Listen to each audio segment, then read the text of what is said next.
friends, how are ya? Welcome back to my channel.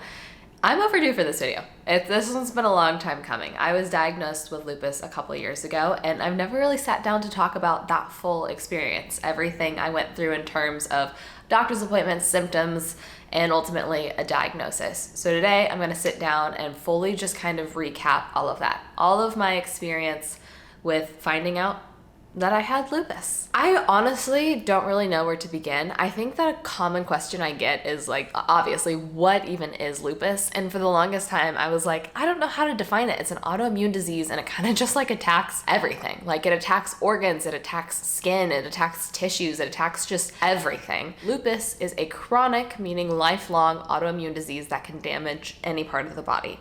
With autoimmune diseases, the body's immune, which is your defense system, can't tell the difference between viruses, bacteria, other germs, and a body's healthy cells, tissues, organs. And because of this, the immune system attacks and destroys these healthy cells, these tissues, and these organs.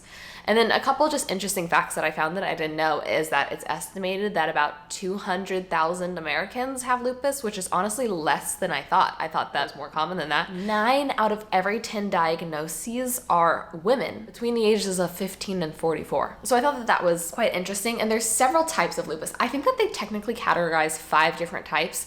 There's 2 big types that you hear a lot.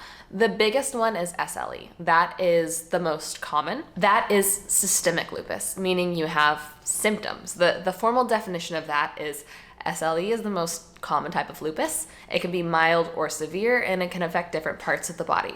Common symptoms include fatigue, hair loss, sun sensitivity, painful and swollen joints, unexplained fever, skin rashes, kidney problems. And then the other common one is one that's just pretty much on the skin. It's called CLE, which is cutaneous, I hope I say that right, lupus. And this type of lupus can affect people with or without SLE. Spoiler alert, I have both. Cutaneous means skin. Symptoms may include rashes, hair loss, swelling of the blood vessels, ulcers, and sun sensitivity. And typically the way that they look at that and diagnose that is through a biopsy. Those are the big definitions out of the way. Now I'm gonna give you a little bit of a recap on my medical background because my body's complicated. I feel like all of my life there was a pretty big medical thing that needed to get sorted out. And then once it finally did, it almost is like my body was like, okay, on to something new. Let's find a new problem.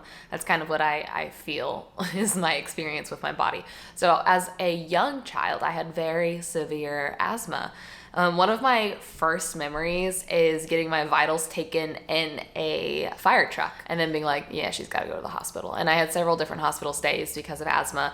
And I feel like I kind of grew out of that. I still have an inhaler and get occasional flare-ups, but I haven't had a severe experience since. And it's almost like as soon as I grew out of that, I started having severe gastrointestinal issues. And that kind of marked elementary, middle school, and into high school was like really bad GI issues, running fevers, just being so swollen, losing weight, internal bleeding.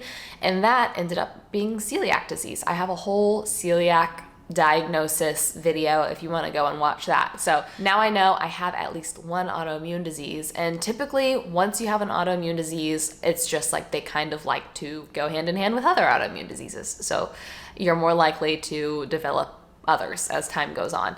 And celiac is pretty much only treated with lifestyle changes, and that is just being super strict with maintaining a completely gluten-free diet.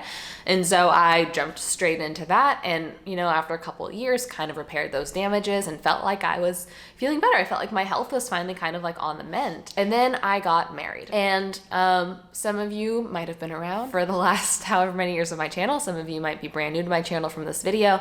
But the TLDR is it was not a healthy marriage. There was just a lot of lies, there was a lot of infidelity, and it was just a hard marriage to be in. And interestingly enough, that's when my health started getting really bad again. A side note that I think is really interesting is in my mind, I completely convinced myself everything was fine, that I was in a normal, healthy marriage. There were little suspicious things that I was picking up on that I was just trying to mentally completely disregard. And if you asked anybody, I was happy. I was so happy, but my body was falling apart. I think my body was crying out for help before my brain even really caught up to the the truth of the situation that I was in. And interestingly enough, let me just read this other thing to you, is what causes lupus. People are trying to figure out what causes lupus. There's a genetic component to it. You have to be genetically predisposed in one way or another, but not everybody that's genetically predisposed develops it. So a few things that they've caught on to that develop lupus is one, the environment. Sunlight, stress, smoking, certain medicines, and viruses may trigger symptoms in people who are likely to get lupus due to their genes. So my theory for me is that lupus was triggered simply because I was in a stressful situation, a stressful relationship, an unhealthy marriage, and my body admitted it to me before my brain did. A couple other things that can cause lupus is hormones such as estrogen, which is why the majority of people that develop lupus are women in their childbearing years. And then just problems with the immune system, which check I already had because I had another autoimmune disease. So I think being an autoimmune kiddo, genetically predisposed, and being in a stressful situation is what made this begin to flare up for me in my like 21, 22 age range. Now that we have that background out of the way, I want to start talking to you about some of the symptoms that I began to experience.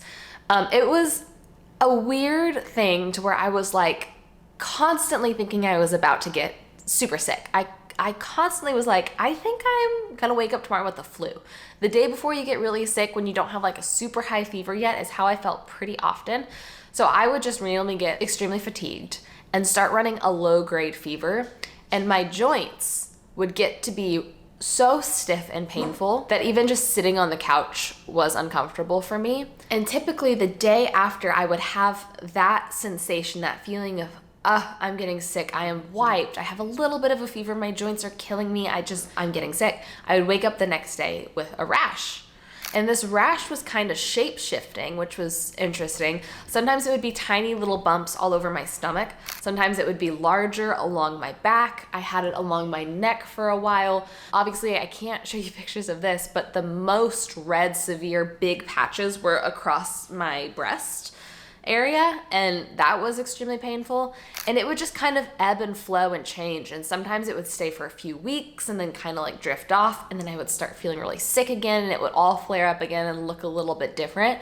But something that I noticed is I would wear tanks like this all the time, and my rash would be really dark, and then it would stop where my tank was and be really dark again whenever it was the big patches, not the small circles. And I was like, okay, that's weird too. It's like a lot worse where I get sun, which still doesn't explain the big red circles along my chest, but the larger patchy things would flare up a lot more in my skin that was exposed to the sun. And the weirdest symptom of all is my fingernails started to fall off. I started to have this like weird growth underneath my fingernails, which then just like lifted my nails off of the bed almost completely. My nails were hanging on by like the last third to fourth of my nails, and otherwise you could see completely underneath them. I was like, none of this really seems correlated.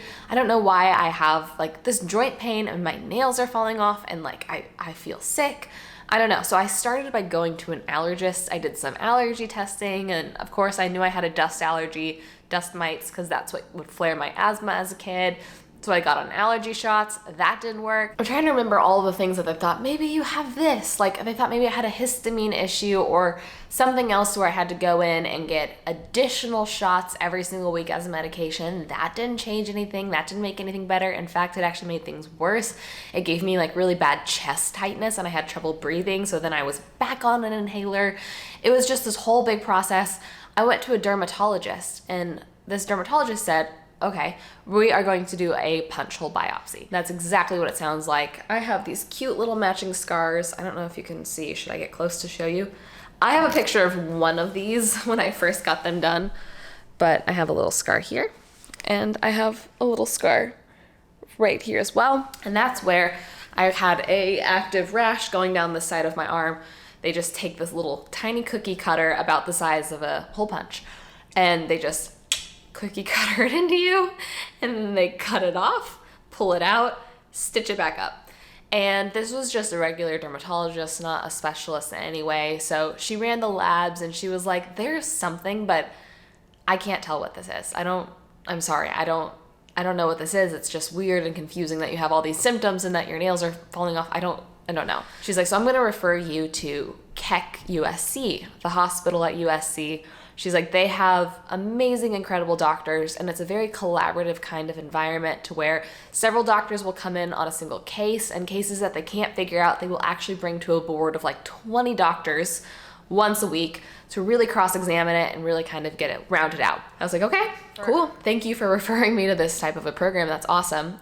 So I ended up being put in what they call a room derm program, where a rheumatologist and a dermatologist would see me at the same time, and they would work collaboratively on my case. They had never seen the nail. The nail thing was what was throwing people off the most, I think, is a lot of people hadn't seen that before. They started asking me other questions like, do you get ulcers in your mouth? And I was like, oh my gosh, all the time. Like, I literally have some right now. And they're like, okay. They're like, do your feet ever turn white? Like, even when it's not that cold? And I was like, yes. And it is so painful. And they're like, okay, that's called, oh, it looks like Raynaud's, but there's a French way to say it. I'm going to let Google say it for me. Raynaud's. Raynaud's. Looks like Raynaud's. So smaller arteries that supply blood to the skin constrict excessively in response to cold, limiting blood supply, and then your fingers, your toes, whatever, get white or blue and are like pins and needles. It hurts so bad, and it happens to me all the time. So he was asking about that, and I was like, oh my gosh, that happened to me last week. I actually took a picture of it, and I showed it to him, and he's like, okay. That typically goes hand in hand with lupus, just a spoiler alert. And they were like, we're going to do another punch hole biopsy. Sorry to give you a matching little scar. We'll do it the same spot, other side. So it'll be like almost a cute little twin moment. So it's like, awesome, cool. At least I know what to expect this time. So went back, got another punch hole biopsy done, got a few new stitches. They sent that off to the lab, and they called me back in, and they're like, hey, yeah, this is looking like lupus. One of the things that can fit in that category, and based on what your skin was kind of looking like, I was considering the idea that we could have something called subacute cutaneous lupus that we're dealing with, which is definitely something that can have some systemic symptoms associated with it, like you've been having, but interesting thing that I forgot to mention is a lot of times the first test that you do when you're looking for lupus or other autoimmune things is an ANA test. It's just a blood test. It's to see if you have these antibodies in your blood that typically happen when you have like an immune response of some sort, and I was negative. And the exact same thing happened to me during my celiac diagnosis, which, like I said, there's a whole video on that, but I did the blood work and they're like, you're ANA negative, so you probably don't have celiac disease. And it wasn't until I did a full endoscopy and colonoscopy and they biopsied my entire digestive tract where they were like, oops, now that we did a biopsy, we can see you definitely are celiac. I know that it does happen that people are negative in their blood work, but then a biopsy shows up as positive. I don't know why that's a recurring theme for me in both celiac and lupus, but that's how they ended up saying this is most likely lupus. The thing that is throwing everyone for a loop is the nails. Lupus can have nail problems occasionally, but it's more of that your nails are like brittle and like kind of crack and you have redness around your fingertips. Mine wasn't like that at all. Mine were just completely falling off on their own. They weren't cracking or anything like that. So they said, what we're gonna do before we like formally say, yeah, this is for sure lupus, because you have some weird other symptoms in there as well, is we're just gonna put you on the medication that we traditionally use to treat this, which is called hydroxychloroquine. Some people know it as Plaquenil. It got a lot of press during COVID because some people were using a prescription when they didn't need it because they thought that it was effective in fighting off COVID. This was also peak pandemic, so they're like, hey, if there's any truth there you go. You actually need it, so you can be on it. So they said, if your symptoms start to subside because of this, along with our biopsy and just your general symptoms, we're gonna say it's officially lupus. And I was like, okay, let's see. Was on the medication. After probably about 3-4 weeks, my symptoms started to subside, and I was like, I'm feeling better. This is awesome.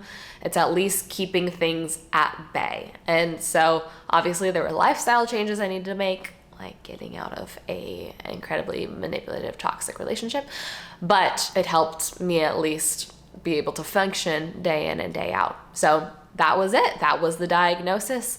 I continued to see that team while I lived in LA just for kind of like monitoring, routine blood work and stuff, because if lupus progresses, it can be more serious. It can cause organ failure. You can need transplants, all sorts of things. So it's good just to have a team kind of, running routine blood work and lab work to making sure that everything isn't progressing and getting worse. And it seemed kind of like it was, staying the same, which is great. So it's been a few years. I have now made a lot of lifestyle changes. I'm in a much healthier spot than I once was. And I think that questions that I get a lot are like, what do you do? Like, what do you need to do to make sure that you stay healthy while you have lupus? And this is different for every person. People that have more severe lupus literally need to undergo similar treatments to cancer treatments. Thankfully, we caught this early for me, and it is manageable simply with maintaining my hydroxychloroquine daily. I will say there's been a couple times where I moved to Texas and my prescription wouldn't transfer and I was delayed for a week, and just going a week off of my medication. Who knows if it was in my brain, who knows if it was the opposite of a placebo, but I started to flare again. So I'm like, okay, maintaining a strict regimen on my medication is really important. And the other two big things that I notice is staying out of the sun. The sun does flare it, especially for me, since it also presented in my skin, and keeping stress at bay. Stress is the biggest trigger to a flare for me, and traditionally more emotional stress. That is the quickest thing to flare me up and send me into a health spiral. So I've had to, through therapy, really implement a lot of boundaries to protect my literal health from things like that, especially while navigating sharing life online. As you know, that can be tricky sometimes when absolute strangers will just comment anything. So, focusing on the core community here that actually cares for me and knows me and that loves me and that I love them has been a big part in my physical healing, which is crazy to say out loud. Those three things alone, reducing stress, staying out of the sun, and keeping on my medication, is pretty much just what I need to focus on to maintain a general level of health. I would say it was over a year of different medical tests before someone finally put it all together, which is interesting because my symptoms were pretty textbook. I think simply having a negative ANA blood test and then also my nails just being something kind of odd was enough to throw people off the scent of lupus for over a year. And then also having a biopsy done by someone that didn't necessarily specialize in things like autoimmune diseases was something else to kind of throw people off the scent for a while. But very thankful to have an actual diagnosis and to be on the correct medication, because I am so glad that I don't have as many flary days, as I call them, and I'm able to just kind of live life a little more normally as a healthy mid-20s girl with friends and social plans and travel and all that kind of stuff. So that's my story. I hope it helps someone out there if they're just curious or maybe on their own health journey. Who knows? But I love y'all. Thank you for taking time to listen to my story. And let me know if you have any questions in the comments down below. Maybe I'll do a little follow-up Q&A and be a little more specific, a little more granular with it. Thanks for being here. I hope you have the best rest of your day, and I'll see you in a video very soon. Bye. So let's take all night,